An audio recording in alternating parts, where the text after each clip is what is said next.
उपाध्यक्ष महोदय, मैं आपके सामने एक बात और रखना चाहता हूं और वह यह है कि देश में बेकारी बढ़ती जा रही है और इसे रोकने का कोई उपाय सरकार अभी तक नहीं कर पाई है।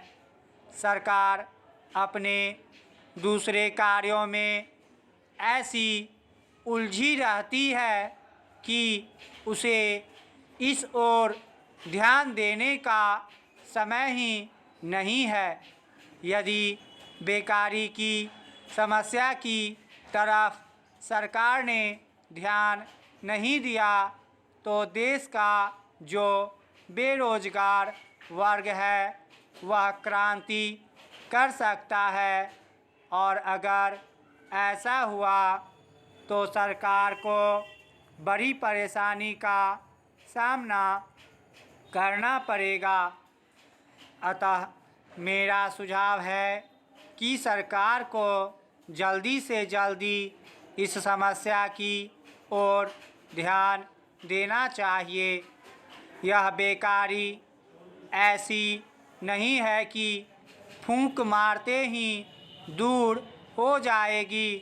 इसके लिए सरकार को योजनाबद्ध तरीके से काम करना पड़ेगा। नए नए रोजगार के अवसर सरकार को ढूंढने होंगे। पढ़ाई के ढांचे में परिवर्तन करना पड़ेगा तथा कुटीर उद्योगों की ओर बढ़ावा देना होगा। अब मैं देश में फैली अराजकता तथा आवश्यक वस्तुओं के मूल्यों में वृद्धि के बारे में भी कुछ कहना चाहता हूँ।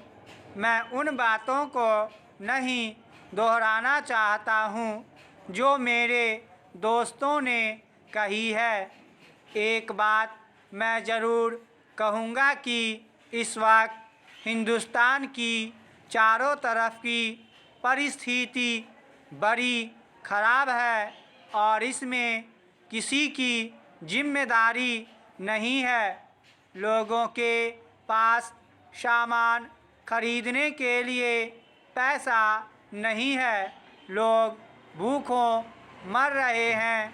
ऐसी हालत में असामाजिक तत्व उनके साथ मिल जाते हैं और दुकानों को लूटने की कोशिश करते हैं। इसी प्रकार दंगे फसाद बढ़ रहे हैं।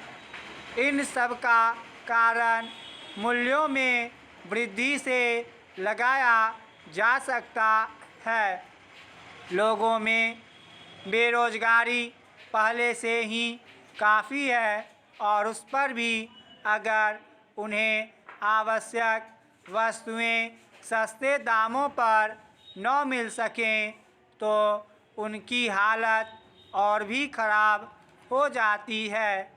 एक बात बिल्कुल साफ है और सही है कि अगर सामान बाज़ार में होगा, चाहे वह चीनी हो, गेहूं हो, चावल हो या कुछ भी हो, और लोगों के पास उसे खरीदने के लिए पैसा नहीं है तो वे लूटपाट ही करेंगे। इसके अलावा चीज़ों के दाम इतने बढ़ चुके हैं कि गरीबों के लिए उन्हें खरीदना भी मुश्किल हो गया है। इस सब की जिम्मेदारी किसकी है? क्या उस गरीब की है या राजनीतिक दलों की है? मेरे विचार में इस सब की जिम्मेदारी सरकार की है और इसके लिए मैं सरकार को बता भी देना चाहता हूँ कि जल्दी से जल्दी इसका कोई न कोई इंतज़ाम किया जाए। आज जमाखोरों तथा सरकारी अफसरों में एक समझौता हो चुका है।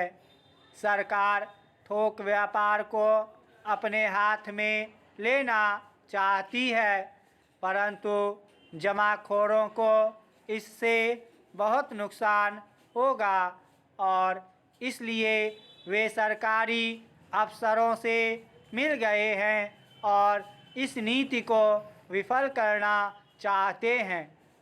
इन शब्दों के साथ मैं मंत्री महोदय से निवेदन करना चाहता हूं कि देश में जो गरीबी तथा भूखमरी का दौर चल रहा है, इसको रोकने के लिए कुछ न कुछ इंतज़ाम किया जाए।